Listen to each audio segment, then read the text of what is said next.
അവരവരുടെ കർമ്മം അനുഷ്ഠിക്കുമ്പോൾ സങ്കല്പങ്ങൾ ഇല്ലാതെ ഫലത്തിൽ സങ്കല്പം വെക്കാതെ ആരൊക്കെയാണോ കർമ്മങ്ങൾ ചെയ്തുകൊണ്ടിരിക്കുന്നത്, അപ്പോ അവർക്ക് എന്ത് സംഭവിക്കുന്നു എന്നുള്ളതാണ് പറഞ്ഞത് അല്ലെ. അവര് ബ്രഹ്മാനുഭവം അനുഭവിക്കുന്നവര്. അപ്പൊ അവർക്ക് ബ്രഹ്മാനുഭവം അനുഭവിക്കുന്ന ജ്ഞാനികളെ സംബന്ധിച്ച് അവര് കർമ്മം ചെയ്യുന്നുണ്ടെങ്കിലും ആ കർമ്മത്തിന്റെ ഫലത്തിനോട് യാതൊരു സംഘവും ഇല്ലാത്തവരാണ് അവര്. അതിനോട് യാതൊരു അറ്റാച്ച്മെന്റ്, ഫലത്തിൽ അവർ നോക്കുന്നേ ഇല്ല, ശ്രദ്ധ വെക്കുന്നേ ഇല്ല. അപ്പൊ ബ്രഹ്മാനുഭവം എന്ന് പറയുന്നത് ഒരു ജ്ഞാനാഗ്നിയാണ് എന്ന് പറഞ്ഞു അല്ലെ. ബ്രഹ്മാനുഭവം ജ്ഞാനാഗ്നിയാണ്. അപ്പൊ എന്തുകൊണ്ടാ അതിനെ അഗ്നി എന്ന് വിളിക്കാനുള്ള കാരണം ചോദിച്ചു കഴിഞ്ഞാൽ, ആ ബ്രഹ്മാനുഭവത്തില് കർമ്മങ്ങളൊക്കെ ഭസ്മമായി പോകും എന്നാണ് പറയുന്നത്. അതുകൊണ്ടാണ് അതിനെ ജ്ഞാനാഗ്നി എന്ന് പറയുന്നത്. ജ്ഞാനം എന്ന് പറഞ്ഞാൽ ബ്രഹ്മം തന്നെയാണ്.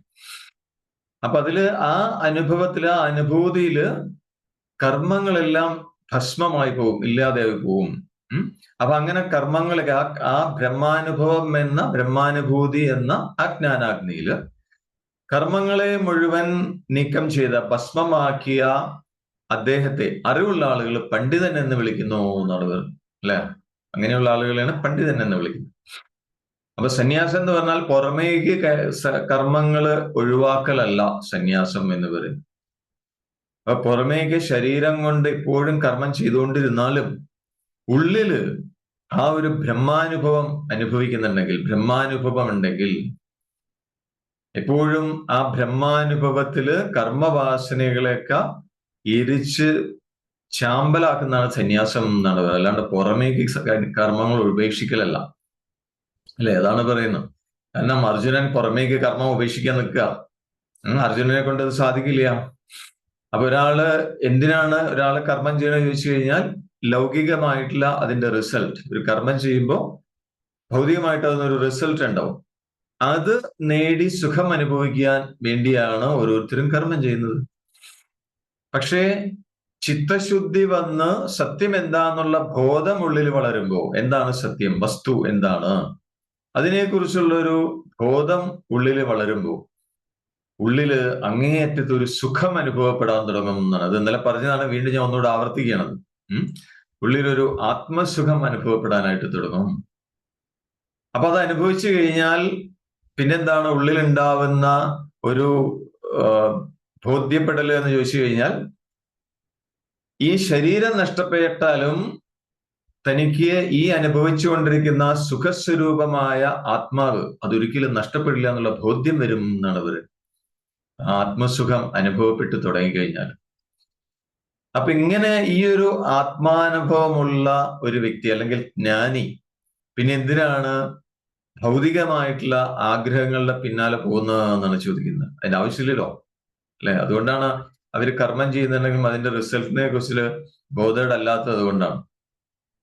അപ്പൊ ചിലപ്പോ അങ്ങനെയുള്ള ജ്ഞാനി ശരീരം ഉള്ളിടത്തോളം കാലം ലോകക്ഷേമത്തിനായിട്ട് കർമ്മം ചെയ്തു എന്ന് വരാം, ലോകസംഗ്രഹത്തിനായിട്ട് കർമ്മം ചെയ്തു എന്ന് വരാം എന്നാണ് പറയുന്നത്. പക്ഷേ അദ്ദേഹത്തിന് ആ ചെയ്യുന്ന കർമ്മങ്ങളൊന്നും അദ്ദേഹത്തിനെ ബാധിക്കില്ല, അദ്ദേഹത്തിന് ബന്ധകാരണമാവില്ല എന്നാണ് പറയുന്നത്. എന്താ കാരണം ചോദിച്ചു കഴിഞ്ഞാൽ, അദ്ദേഹത്തിന്റെ ഉള്ളിലുള്ള കർമ്മവാസനകളൊക്കെ ആ ആത്മാനുഭൂതിയിൽ അല്ലെങ്കിൽ ആ ജ്ഞാനാഗ്നിയില് ഭസ്മമായി പോയിരിക്കുന്നു, എരിഞ്ഞ് ചാമ്പലായിരിക്കുന്നു. അതുകൊണ്ട് അദ്ദേഹം അനുഷ്ഠിക്കുന്ന കർമ്മങ്ങളൊന്നും, അദ്ദേഹം ലോകസംഗ്രഹത്തിനായിട്ട് അനുഷ്ഠിക്കുന്ന കർമ്മങ്ങളാണെങ്കിലും അതൊന്നും തന്നെ അദ്ദേഹത്തിന് ബന്ധനത്തിന് കാരണമാവില്ല എന്നാണ് പറയുന്നത്. അദ്ദേഹം എപ്പോഴും ആ ഒരു മുക്തിയുടെ തലത്തിലാണ് അദ്ദേഹം ജീവിക്കുക എന്നാണ് പറയുന്നത്.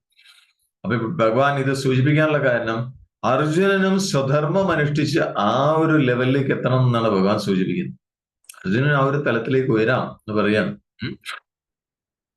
അപ്പോ ഇനി തുടർന്ന് പറയാൻ പോകുന്നത് 20-ാമത്തെ ശ്ലോകം മുതൽ അടുത്ത 24 വരെ ഭഗവാൻ പറയാൻ പോകുന്നത് ഒരു ജ്ഞാനിയുടെ അനുഭവ രഹസ്യം എന്താണ്, അതേപോലെ ജ്ഞാനിയുടെ കർമ്മവുമായി ബന്ധപ്പെട്ട രഹസ്യം എന്താണ്, ഇതൊക്കെയാണ് അർജുനന് പറഞ്ഞു കൊടുക്കാനായിട്ട് പോകുന്നത്. കാരണം അങ്ങനെയെങ്കിലും അർജുനനെ ഒന്ന് ഇൻസ്പയർ ചെയ്യാൻ വേണ്ടിയിട്ടാണ്. അപ്പോ ആ ആത്മസ്ഥിതി എന്ന് പറയുന്ന കർമ്മങ്ങളൊന്നും ഇല്ലാത്തതാണ്, അകർമ്മമാണ് എന്ന് പറയാം. ആത്മാവിന് കർമ്മങ്ങളൊന്നുമില്ല. അത് അനുഭവിച്ചറിയുന്ന ഒരു ജ്ഞാനിയെ സംബന്ധിച്ച് അദ്ദേഹം ദേഹം കൊണ്ട്, ശരീരം കൊണ്ട് ജോലികൾ ചെയ്താലും കർമ്മം ചെയ്താലും താൻ ഒരു കർമ്മവും ചെയ്യുന്നില്ല എന്നുള്ളതാണ് അദ്ദേഹത്തിന്റെ അനുഭവം. അതാണ് അടുത്ത ശ്ലോകത്തിൽ പറയാം. അപ്പൊ 20-ാമത്തെ ശ്ലോകം ചൊല്ലിക്കൊള്ളൂ. അൺമ്യൂട്ട് ചെയ്തു. त्यक्त्वा कर्मफलासङ्गं नित्यतृप्तो निराश्रयः कर्मण्यभिप्रवृत्तोऽपि नैव किञ्चित् करोति सः. അതില് ആദ്യം തന്നെ പറയുന്ന ഇതാണ്: തിക്ത്വാ കർമ്മഫലാസംഗം നിത്യതൃപ്തോ നിരാശ്രയഃ കർമ്മണ്യഭിപ്രവൃത്തോപി നൈവ കിഞ്ചിത് കരോതി സഹ. അപ്പോ എന്താണ് അതുകൊണ്ട് ഉദ്ദേശിക്കുന്നത്? ഇപ്പോ എപ്പോഴും നിരന്തരമായ ആത്മാനുഭവം നേടിയിട്ട് ആ ആത്മാനുഭവത്തില് കർമ്മഫലത്തിൽ നിന്ന് തീരെ ഇച്ഛയില്ലാതെ, കർമ്മഫലത്തിനോടുള്ള ഇച്ഛ പൂർണ്ണമായും നീക്കം ചെയ്ത് എപ്പോഴും ആ ആത്മാനന്ദത്തില് തൃപ്തിയോടുകൂടി ജീവിക്കുന്ന, അതുകൊണ്ട് തന്നെ പിന്നീട് ഒന്നിനു വേണ്ടിയും അദ്ദേഹത്തിന് ആരെയും ആശ്രയിക്കേണ്ടി വരുന്നില്ല. അപ്പൊ അങ്ങനെയുള്ള ജ്ഞാനി എപ്പോഴും കർമ്മം ചെയ്തുകൊണ്ടിരിക്കുകയാണെങ്കിലും പുറമേക്കുള്ള മറ്റുള്ളവർ നോക്കുമ്പോൾ ഇദ്ദേഹം ജോലി ചെയ്തുകൊണ്ടിരിക്കുന്നുണ്ട്, സാധാരണക്കാരെ പോലെ ഓരോ പണിയെടുത്തുകൊണ്ടിരിക്കുന്നുണ്ടാവും. പക്ഷെ അങ്ങനെയൊക്കെ ആണെങ്കിലും യഥാർത്ഥത്തിൽ അദ്ദേഹം ഒന്നും ചെയ്യുന്നില്ല എന്നാണ് പറയുന്നത്. ഒന്നും ചെയ്യാത്ത ഫലാണ് എന്നാണ് അദ്ദേഹത്തിനെ സംബന്ധിച്ച്. അദ്ദേഹത്തിനെ സംബന്ധിച്ച് ഒരു കർമ്മവും ചെയ്യാത്ത ഒരവസ്ഥയാണ് എന്ന് പറയുന്നത്. പക്ഷെ പുറമെ ആളുകൾ നോക്കുന്ന സമയത്ത് അദ്ദേഹം സാധാരണക്കാരെ പോലെ ജോലികളൊക്കെ ചെയ്യുന്നുണ്ടാവും. പക്ഷെ അദ്ദേഹത്തെ സംബന്ധിച്ച് അദ്ദേഹം ഒരു കർമ്മവും അനുഷ്ഠിക്കാത്ത ആളായി മാറിയിരിക്കുന്നു എന്ന് പറയാം. നൈവ കിഞ്ചിത് കരോതി സഹ. അപ്പൊ ഇവിടെ കർമ്മവും ജഡവും ഒരുമിച്ച് തുടങ്ങുകയാണ് എന്നാണ് പറയുന്നത്. എന്താ കാരണം ചോദിച്ചു കഴിഞ്ഞാൽ, ഇപ്പോ കോൺഷ്യസ്നെസ് അല്ലെങ്കിൽ ബോധം, ബ്രഹ്മം എന്ന് പറയുന്നത് നിശ്ചലമാണ് എന്ന് പറഞ്ഞു അല്ലെ? ഓർമ്മ ഉണ്ടല്ലോ അല്ലെ നേരത്തെ പറഞ്ഞത്? ബ്രഹ്മം എന്ന് പറയുന്നത് നിശ്ചലമാണ്. അതിന് അതിൻ്റെതായ പ്രവർത്തികളൊന്നും തന്നെ ഇല്ല. അത് നിശ്ചലമായിട്ട് അങ്ങനെ ഇരിക്കുക. അപ്പൊ ആ നിശ്ചലമായ ബോധത്തിൽ അല്ലെങ്കിൽ നിശ്ചലമായ ബ്രഹ്മത്തില് ശക്തിസ്പന്ദനാണ് ആദ്യ സൂക്ഷ്മതലത്തിലുള്ള ഒരു ചലനം എന്ന് പറയുന്നത്. ശക്തിസ്പന്ദനമാണ് സൂക്ഷ്മകർമ്മം എന്ന് പറയാം. അപ്പൊ അതിലുണ്ടാവുന്ന ശക്തിസ്പന്ദനം, ഓരോ ശക്തിസ്പന്ദനവും അത് ജഡമാണ്, സൂക്ഷ്മ ജഡമാണെന്ന് മാത്രമേ ഉള്ളൂ എന്നാണ് പറയുന്നത്. എന്ന് പറഞ്ഞാൽ ഈ കോൺഷ്യസ്നെസ്സിൽ നിന്ന്, ബോധത്തിൽ നിന്ന് വേറെയായിട്ട് എന്തെല്ലാം ഉണ്ടോ അതൊക്കെ ജഡമാണ്. അതാണ് സൂചിപ്പിക്കുന്നത്. അപ്പൊ ആ എനർജി പോലും, ആ ശക്തി സ്പന്ദനം പോലും ജഡമാണ്, പക്ഷെ അത് സൂക്ഷ്മ തലത്തിലാണ്. അപ്പൊ ഇത് വേദാന്ത ശാസ്ത്രം ഇത് നേരത്തെ കണ്ടെത്തിയിരിക്കുന്നു അല്ലെ? നമ്മുടെ ഋഷീശ്വരന്മാര് ഇത് നേരത്തെ കണ്ടെത്തിയിരിക്കുന്നു, ഈ ഒരു സത്യം എന്ന് പറയും. പക്ഷെ മോഡേൺ സയൻസ് ഇന്ന് അത് കണ്ടെത്തിയിട്ടുണ്ട് എന്നാണ് പറയുന്നത്. മോഡേൺ സയൻസും അത് തന്നെ കണ്ടെത്തിയിട്ടുണ്ട്. അതുകൊണ്ടാണ് ഇത് പ്രപഞ്ചമൊക്കെ വേവ് ഫംഗ്ഷൻ ആണ് എന്ന് പറയാനുള്ള കാരണം. അപ്പൊ അതുകൊണ്ട് തന്നെയാണ് ശക്തിയെ ജഡരൂപിണി എന്ന് പറയാറുണ്ട്. ശക്തിയെ അങ്ങനെ വിളിക്കാറുണ്ട്, ജഡരൂപിണിയാണ്. വേദാന്തം പറയുന്നത് അങ്ങനെയാണ്. അപ്പോ അങ്ങനെയാണെങ്കിൽ കർമ്മം എന്ന് പറയുന്നത് ആ ജഡ ദേഹത്തിന്റെ ഭാഗമാണ് കർമ്മം എന്ന് പറയുന്നത്. ചൈതന്യമായിരിക്കുന്ന ആത്മാവിന് കർമ്മമേ ഇല്ല എന്നാണ്. ഒരു കർമ്മവും ഇല്ല ആത്മാവിന്. അത് ചൈതന്യമാണ്. ചൈതന്യത്തിന് ഒരു കർമ്മവും ഇല്ല എന്നാണ്. ജഡത്തിനാണ് കർമ്മം ബാധകം. പക്ഷെ എന്തുകൊണ്ടാണ് പിന്നെ തനിക്ക് കർമ്മമുണ്ട് എന്ന് ഈ ചേതന, ആത്മാവ് ഭ്രമിക്കുന്നതെന്ന് ചോദിച്ചു കഴിഞ്ഞാൽ, ആ ജഡകർമ്മത്തെ തന്നിൽ ആരോപിക്കുകയാണ്, സ്വയം ആരോപിക്കുകയാണ്. ഞാൻ ചെയ്യുന്നു അല്ലെ എന്ന് സ്വയം ആരോപിച്ച് കർമ്മമുണ്ടെന്ന് ഭ്രമിക്കുകയാണ് എന്നാണ് പറയുന്നത്. അപ്പൊ ജഡകർമ്മം തന്നെ യഥാർത്ഥത്തിൽ ഇല്ലാത്തതാണ്. പക്ഷെ അതിനെ മിഥ്യയായിട്ട് തന്നിൽ ആരോപിക്കുകയാണ്. എന്നിട്ട് തനിക്ക് കർമ്മമുണ്ടെന്ന് ഭ്രമിക്കുകയാണ്. അപ്പൊ ഈ മിഥ്യാരോപം, യഥാർത്ഥത്തിൽ ഇല്ലാത്ത ഈ ഒരു ആരോപം എങ്ങനെ നീക്കം ചെയ്യാൻ ചോദിച്ചു കഴിഞ്ഞാൽ, സത്യം എന്താന്നുള്ള വിചാരം ചെയ്യുന്നതിലൂടെ, വസ്തുവിചാരം, ആത്മവിചാരം. അപ്പൊ ആത്മവിചാരം ചെയ്യും തോറും ഈ ഒരു ഭ്രമം, ഈ ഒരു മിഥ്യാരോപം നീങ്ങിപ്പോകും എന്നാണ് പറയുന്നത്. നീങ്ങിപ്പോകും എന്ന് മാത്രമല്ല, ഞാൻ എന്ന് പറയുന്നത് കർമ്മമൊന്നുമില്ലാത്ത ആത്മാവാണ് എന്ന് അനുഭവിക്കാൻ സാധിക്കും. അങ്ങനെ അനുഭവം വന്ന ജ്ഞാനിയെ സംബന്ധിച്ച് ഈ ശരീരം കൊണ്ട് എന്തൊക്കെ ചെയ്താലും, ശരീരം ഏതൊക്കെ രീതിയിൽ ഇളകി മറിഞ്ഞാലും അദ്ദേഹത്തിനെ സംബന്ധിച്ച് ഒരു കർമ്മവും ചെയ്യുന്നില്ല എന്നുള്ള അവസ്ഥയാണ് എന്നാണ് പറയുന്നത്. അപ്പോ പുറമേക്ക് കർമ്മം ചെയ്യുന്നുണ്ടാവാം, ശരീരം ഏതൊക്കെ രീതിയിലൊക്കെ പ്രവർത്തിച്ചാലും ഉള്ളുകൊണ്ട് അദ്ദേഹത്തിനെ സംബന്ധിച്ച് ഞാൻ ഒന്നും തന്നെ ചെയ്യുന്നില്ല. അത് ആവർത്തിച്ച് വീണ്ടും പറയാം. അപ്പോ കർമ്മത്തിന്റെ ആ ഒരു മാലിന്യങ്ങളും ഏൽക്കാത്ത ജ്ഞാനികൾ അങ്ങനെയാണ്. അവര് ചെയ്യുന്ന കർമ്മങ്ങളുടെ ഒരു ദോഷവും ജ്ഞാനികളെ ബാധിക്കുന്നില്ല. അപ്പൊ കർമ്മത്തിന്റെ ഒരു ദോഷവും ബാധിക്കാത്ത ജ്ഞാനിയുടെ ആ ഒരു മഹത്വം എന്ന് പറയുന്നത് എത്ര പ്രശംസിച്ചാലും മതിയാവില്ല എന്ന് പറയുന്നത്. അടുത്ത ശ്ലോകത്തിൽ അങ്ങനെയാണ് പറയുന്നത്. എത്ര പ്രശംസിച്ചാലും അദ്ദേഹത്തിന് മതിയാവില്ല എന്ന് പറയുന്നത്. 21-ാമത്തെ ശ്ലോകം ചൊല്ലിക്കോളൂ. നിരാശീര്യത ചിത്താത്മാ ത്യക്ത സർവപരിഗ്രഹഃ ശാരീരം കേവലം കർമ്മ കുർവന്നാപ്നോതി കിൽബിഷം. അടുത്ത ശ്ലോകത്തിൽ പറയാണ് നിരാശി എന്ന് പറഞ്ഞാൽ ആരിൽ നിന്നും ഒരു ആശിസോ അനുഗ്രഹമോ നല്ല വാക്കുകളോ ഒന്നും ആഗ്രഹിക്കാത്ത ആളും എന്നാണ് അതിന്റെ അർത്ഥം. ഒന്നും പ്രതീക്ഷിക്കുന്നില്ല ആരിൽ നിന്നും.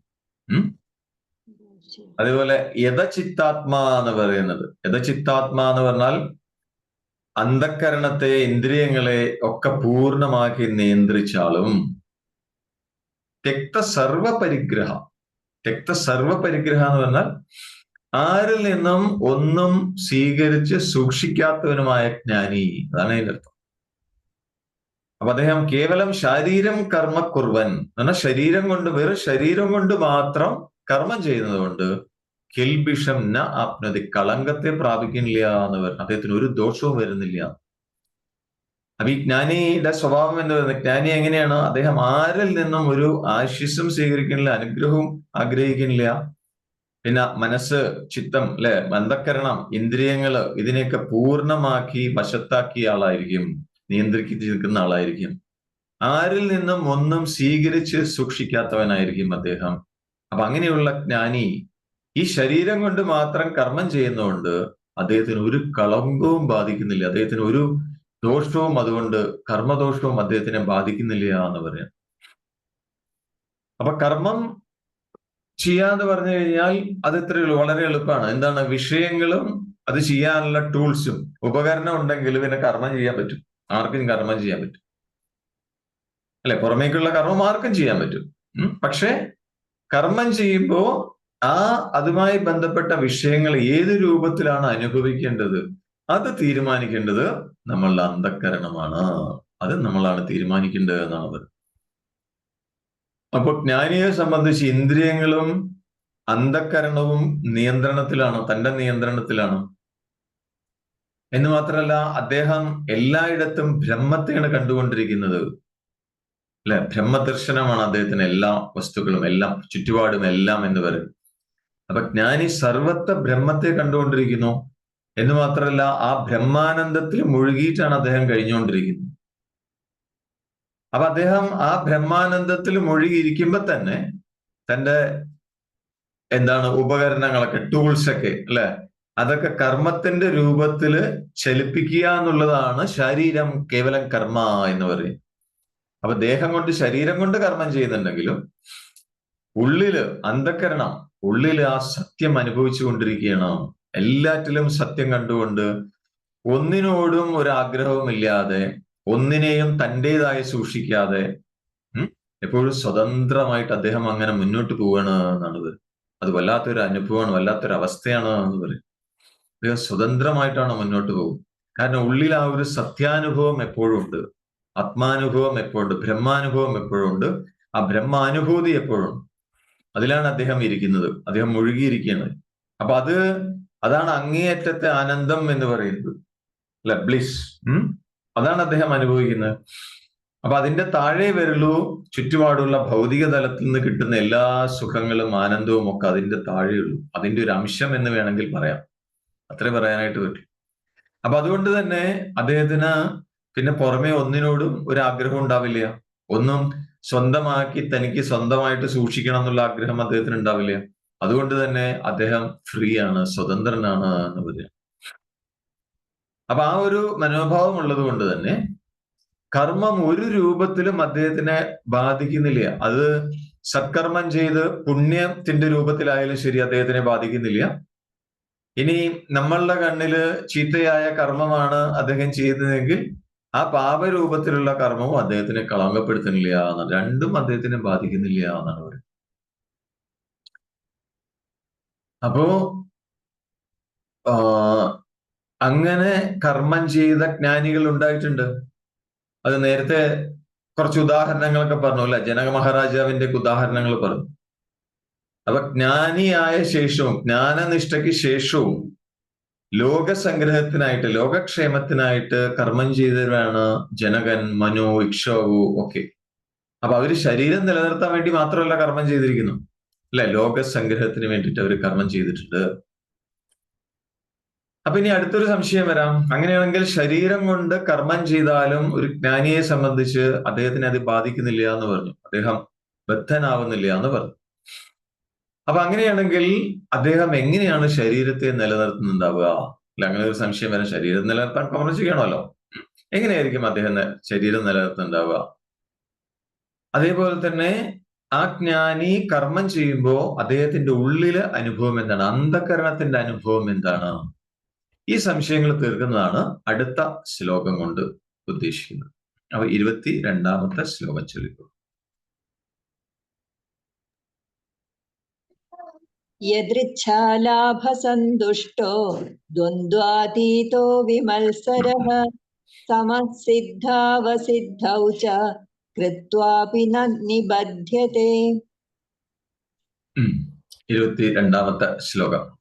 യദൃച്ഛാ ലാഭസന്തുഷ്ടോ ദ്വന്ദ്വാതീതോ വിമത്സരഃ സമസിദ്ധാവസിദ്ധൗ ച കൃത്വാപി ന നിബധ്യതേ.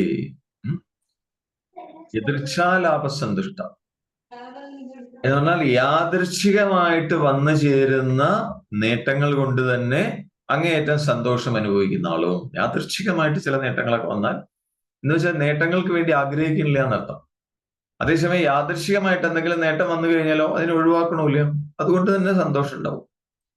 ദ്വന്ദ്വാതീത എന്ന് പറഞ്ഞാൽ രണ്ടെന്ന ഭാവത്തിന് അതീതമായി, രണ്ടെന്ന ഭാവം ഇല്ലാതെ ഒരേ വസ്തുവിനെ തന്നെ കണ്ടുകൊണ്ടിരിക്കുന്ന ആള്. വിമത്സരഹ എന്ന് പറഞ്ഞാലോ ആരോടും ഒരു മാത്സര്യഭാവവും ഇല്ലാത്ത. പിന്നെയോ സിദ്ധൗ അസിദ്ധൗ ച സമ എന്ന് പറഞ്ഞാൽ ജയത്തിലും പരാജയത്തിലും ഒക്കെ മനസ്സിന്റെ സമനില നഷ്ടപ്പെടാത്തവനുമായ ജ്ഞാനി. അദ്ദേഹം ശരീരം കൊണ്ട് എന്തൊക്കെ കർമ്മങ്ങൾ ചെയ്താലും കൃത്വാപി ശരീരം കൊണ്ട് എന്തൊക്കെ കർമ്മങ്ങൾ ചെയ്താലും ഇന്ന നിബദ്ധത അതിൽ നിന്നുള്ള വാസന അദ്ദേഹത്തിനെ ബന്ധിക്കുന്നില്ല എന്നുള്ളത്. അപ്പൊ ഇദ്ദേഹത്തിന്റെ ഒരു അവസ്ഥയാണ് പറയുന്നത്. അദ്ദേഹത്തിന്റെ അന്ധകരണം എങ്ങനെയുള്ളതായിരിക്കും എന്ന് പറഞ്ഞല്ലോ. ശരീരം നിലനിർത്തുന്നത് എങ്ങനെയാണ്, അതുപോലെ അന്ധകരണത്തിലെ അനുഭവം എന്താണെന്നൊക്കെയാണ് സംശയമുണ്ടായിരുന്നത്. അപ്പൊ അദ്ദേഹത്തിന്റെ അന്ധകരണത്തിലെ അനുഭവം എന്താണ്? യാദൃച്ഛികമായിട്ട് എന്തൊക്കെ നേട്ടങ്ങൾ വന്നു ചേരുന്നുണ്ടോ അതുകൊണ്ട് തന്നെ അദ്ദേഹത്തിന് സന്തോഷം അനുഭവിക്കുന്നുണ്ട് എന്നാണ് പറയുന്നത്. അതുപോലെ ആ രണ്ടെന്നുള്ള ഭാവമെല്ലാം നീക്കം ചെയ്ത് ഒരേ വസ്തുവിനെ തന്നെ ഒരേ സത്യവസ്തുവിനെ തന്നെ ദർശിക്കുന്ന ആളാണ് അദ്ദേഹം. അതുകൊണ്ട് തന്നെ അദ്ദേഹത്തിന് ആരോടും ഒരു മത്സര്യമില്ല, കാരണം എല്ലായിടത്തും കാണുന്നത് ഈ സത്യത്തിനാണ് അല്ലെ. അതേപോലെ ഈ വൈരുദ്ധ്യങ്ങളിൽ ജയം പരാജയം തുടങ്ങിയ വിരുദ്ധ ഭാവങ്ങളിലൊക്കെ മനസ്സിന്റെ സമനില അദ്ദേഹം കാത്തു സൂക്ഷിക്കുന്നവനാണ് എന്നാണ് പറയുന്നത്. അപ്പൊ അങ്ങനെയുള്ള ജ്ഞാനി ശരീരം കൊണ്ട് പുറമേക്ക് എന്തൊക്കെ കർമ്മങ്ങൾ ചെയ്താലും അതിന്റെ ഒന്നും വാസന അദ്ദേഹത്തെ ബാധിക്കുന്നില്ല, വാസനാബദ്ധനായി ഭവിക്കുന്നില്ല എന്നാണ് പറയുന്നത്. യദൃച്ഛാലാഭസന്തുഷ്ട എന്ന് പറഞ്ഞാൽ യാദൃശ്ചികമായിട്ട് എന്തൊക്കെയാണോ വന്നു ചേരുന്നത് അതൊക്കെ അനുഭവിച്ചുകൊണ്ട് മുന്നോട്ട് പോവാണ്, അത്രേ ഉള്ളൂ. അപ്പൊ സ്വന്തം ശരീരം നിലനിർത്താൻ വേണ്ടിയാണെങ്കിൽ പോലും ഒരു ജ്ഞാനി ആരെയും ആശ്രയിക്കില്ല എന്നാണ് പറയുന്നത്. അദ്ദേഹം ആരെയും ആശ്രയിക്കുന്നില്ല എന്ന് മാത്രമല്ല ശരീരം നിലനിർത്താൻ വേണ്ടി പ്രത്യേകിച്ച് പ്രയത്നിക്കണമൊന്നുമില്ല എന്നാണ് പറയുന്നത്.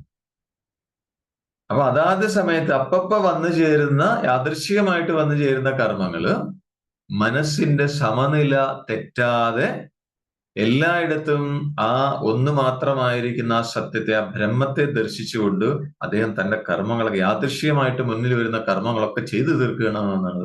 മനസ്സിലാവുന്നുണ്ടോ? പിടികിട്ടുന്നുണ്ടോ? യെസ്. നമ്മളെ സംബന്ധിച്ച് എന്താണ്? നമ്മളെ സംബന്ധിച്ച് യാദൃശ്യമായിട്ടുള്ള കർമ്മങ്ങളല്ല, പല കർമ്മങ്ങളും നമ്മൾ തന്നെ ഉണ്ടാക്കിക്കൊണ്ടിരിക്കുകയാണ്. അല്ല, എനിക്ക് അത് ചെയ്യണം, ഇത് ചെയ്യണം എന്നൊക്കെ പറഞ്ഞ് നമ്മൾ തന്നെ വിളിച്ചു വരുത്തി ചെയ്യുന്ന കർമ്മങ്ങളാണ് മിക്കവാറും. പക്ഷെ ജ്ഞാനിയെ സംബന്ധിച്ച് അങ്ങനെയല്ല. അദ്ദേഹത്തിന് ഒന്നും ചെയ്യണമെന്നൊരു നിർബന്ധമില്ല, എന്ന് വെച്ചാൽ ചെയ്യണ്ടെന്നുമില്ല. അപ്പൊ യാദൃശ്യമായിട്ട് എന്തൊക്കെയാണോ മുന്നിൽ വന്ന് ചേരുന്നത് ചെയ്യാനായിട്ട്, അതൊക്കെ കണ്ട് അപ്പപ്പ ചെയ്ത് അതുകൊണ്ട് ചെയ്ത് തീർക്കുകയാണ് എന്നാണ് പറയുന്നത്. പക്ഷെ അങ്ങനെയൊക്കെ കർമ്മം അനുഷ്ഠിക്കുമ്പോൾ മനസ്സിന്റെ സമനിലയിൽ ഒരു മാറ്റവും വരുന്നില്ല, ഇളക്കം തട്ടുന്നില്ല എന്നാണ് പറയുന്നത്. കാരണം സർവത്ര എല്ലായിടത്തും ആ ഒരേ ഒരു ബ്രഹ്മത്തെയാണ് അദ്ദേഹം കണ്ടുകൊണ്ടിരിക്കുന്നത്. അങ്ങനെ സർവം ബ്രഹ്മമയം ആ അനുഭവത്തിൽ നിന്നുകൊണ്ട് തന്നെ തന്റെ കർമ്മങ്ങളൊക്കെ ചെയ്തു തീർക്കുകയാണ് അദ്ദേഹം എന്ന് പറയാം. അപ്പൊ അതുകൊണ്ട് തന്നെ ആരോടും ഒരു മത്സരമൊന്നുമില്ല, ഒരാളോടും മാത്സര്യഭാവമില്ല. അതേപോലെ തന്നെ ജയമായാലും പരാജയമായാലും അതിലൊന്നും യാതൊരു ആകാംക്ഷ അദ്ദേഹത്തിന് ഇല്ല എന്നാണ് പറയുന്നത്. അപ്പൊ ശരീരം നിലനിർത്തുന്നത് എങ്ങനെയാന്ന് ചോദിച്ചു കഴിഞ്ഞാൽ യാദൃശ്ചികമായിട്ട് കിട്ടുന്ന ഭക്ഷണം കഴിച്ചുകൊണ്ട്, അതുപോലെ യാദൃശ്ചികമായിട്ട് കിട്ടുന്ന വസ്ത്രം ധരിച്ചുകൊണ്ട് ഒക്കെയാണ് അദ്ദേഹം സ്വന്തം ശരീരം നിലനിർത്തുന്നത് എന്നാണ് പറയുന്നത്. ഇനി അഥവാ യാദൃശ്ചികമായിട്ട് ഇതൊന്നും കിട്ടിയില്ല എന്ന് വിചാരിക്കുക. യാദൃശ്ചികമായിട്ട് ഭക്ഷണത്തിന് പിന്നാലെ അദ്ദേഹം അലയുന്നൊന്നുമില്ല, ഭക്ഷണത്തിന് വേണ്ടി അലഞ്ഞു തിരിയണമൊന്നുമില്ല. പക്ഷെ യാദൃശ്ചികമായിട്ട് ഭക്ഷണം കിട്ടിക്കഴിഞ്ഞാൽ അത് കഴിക്കും, അത്രേ ഉള്ളൂ. ഇനി അത് കിട്ടിയില്ല എന്ന് വിചാരിക്കുക, ഭക്ഷണമൊന്നും യാദൃശ്യമായിട്ട് കിട്ടിയില്ല, ശരീരം വീണുപോയി എന്ന് വിചാരിക്കുക, അതിന് അദ്ദേഹത്തിന് യാതൊരു വിഷമവും ഇല്ല എന്നാണ് പറയുന്നത്. അങ്ങനെ ശരീരം വീണുപോയാലും അതുകൊണ്ട് യാതൊരു വിഷമവും അദ്ദേഹം അനുഭവിക്കുന്നില്ല. കാരണം അദ്ദേഹത്തിന് ഉറപ്പാണ്, എന്താണ്, നടക്കേണ്ട കാര്യങ്ങളൊക്കെ അതിന്റെ വഴിക്ക് നടക്കുമെന്ന് അദ്ദേഹത്തിന് ഉറപ്പുണ്ട് എന്ന് പറയുകയാണ്. ആ ഉറപ്പുള്ളതുകൊണ്ട് അദ്ദേഹത്തിന് യാതൊരു ഉത്കണ്ഠയില്ല, ഒന്നിനെ കുറിച്ച് ഒരു ആകാംക്ഷയില്ല എന്നാണ് പറയുന്നത്. അതിന് അടുത്തൊരു സംശയം വരാം അർജുനന്. എന്താണ്?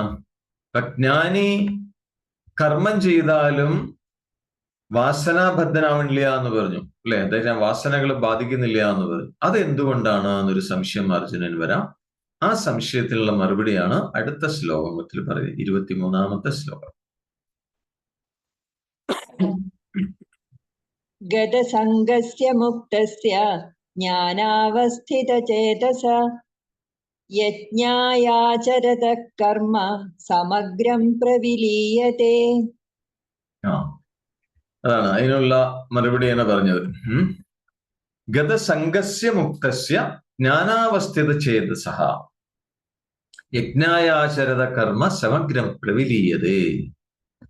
ഗതസംഗസ്യ എന്ന് പറഞ്ഞാൽ അഹന്താ മമതകളൊക്കെ പൂർണ്ണമായി ഒഴിഞ്ഞു മാറിയ ആള്, ഞാന് എന്റെ എന്നുള്ള ഭാവങ്ങളൊക്കെ തീരെ ഇല്ലാതായ, മുക്തസ്യ എന്ന് പറഞ്ഞാൽ അതുകൊണ്ട് തന്നെ എല്ലാ ബന്ധങ്ങളിൽ നിന്നും മോചിച്ചവനായിരിക്കുന്ന, ജ്ഞാനാവസ്ഥിത ചേതസ,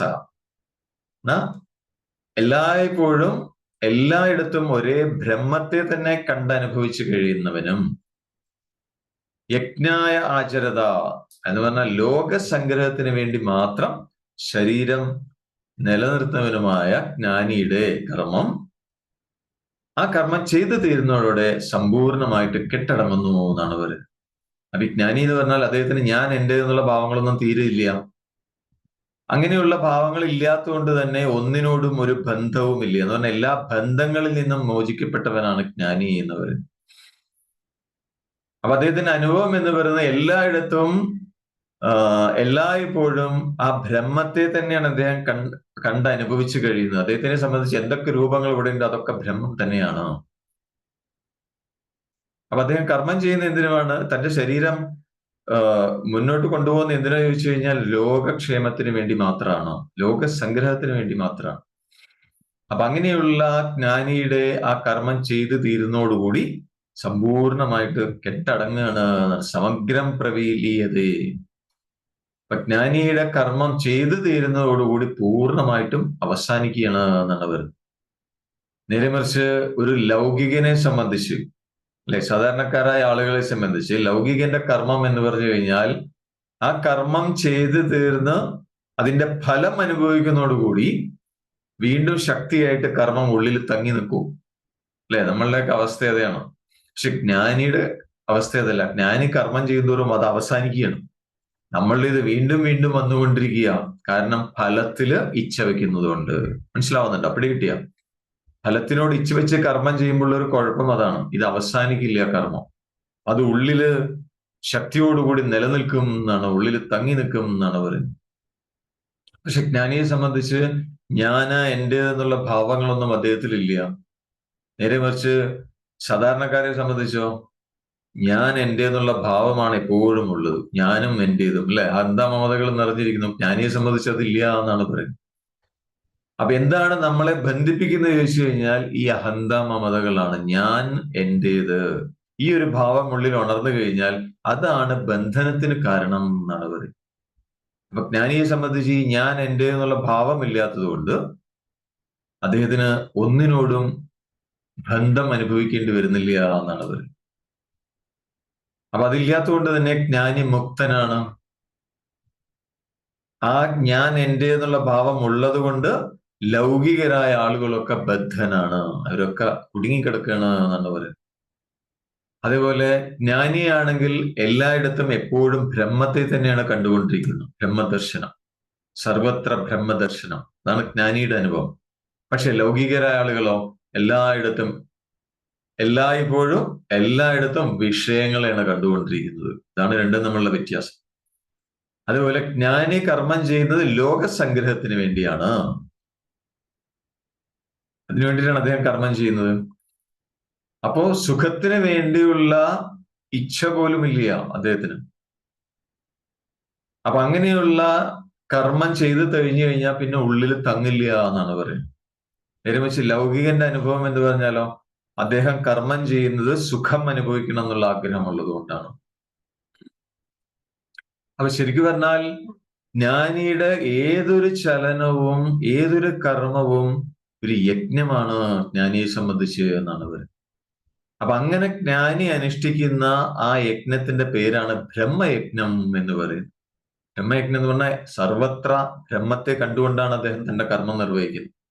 അപ്പൊ അതുകൊണ്ട് തന്നെ അദ്ദേഹത്തിന്റെ ആ യജ്ഞം, ആ കർമ്മം, ആ അദ്ദേഹത്തിന്റെ ചലനം പോലും ഒരു യജ്ഞമാണ് എന്നാണ്. ഏത് ചലനവും ഒരു യജ്ഞമാണ് എന്ന് പറയും.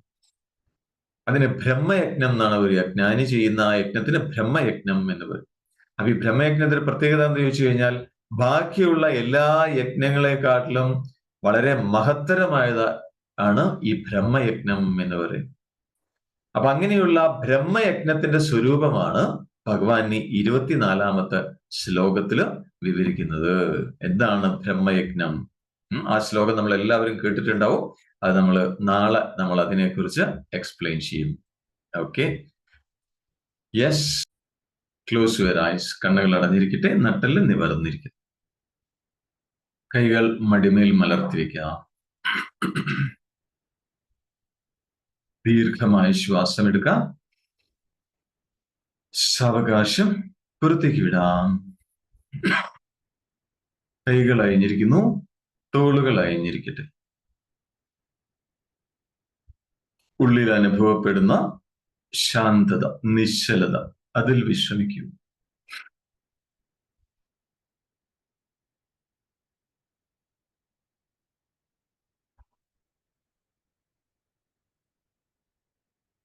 ഓം സം സമിദ്ഭ്യുവസേ വൃഷന്നഗ്നേ വിശ്വാനര്യ ഇലസ്പദേ സമിധ്യസേ സനോ വസൂന്യാഭരാ സംഘച്ഛധ്വം സംവദധ്വം സംവോമനാംസി ജാനതാ ദേവാഭാഗം യഥാ പൂർവേ സഞ്ജാനാനാ ഉപാസത്തെ സമാനോ മന്ത്രഃ സമിതിഃ സമാനീ സമാനം മനഃ സഹ ചിത്തമേഷാം സമാനം മന്ത്രമഭിമന്ത്ര ഏവ സമാനേന വോഹവിഷാ ജുഹോമി സമാനീവ ആഗൂദിഃ സമാനാ ഹൃദയാനി വഹ സമാനമസ്തു വോ മനോ യഥാ വസ്തു സഹാസതി.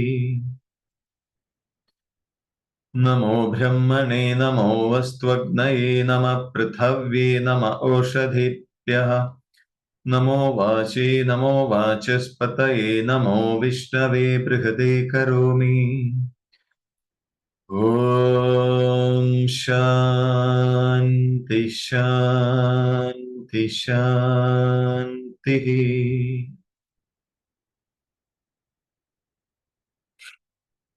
ദീർഘമായി ശ്വാസം എടുക്കാം. സാവകാശം പുറത്തേക്ക് വിടാം.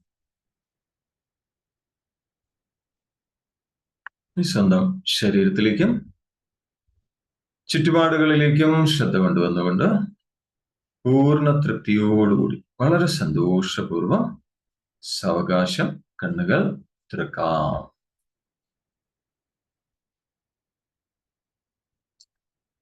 ജയ ഗുരുദേവ്.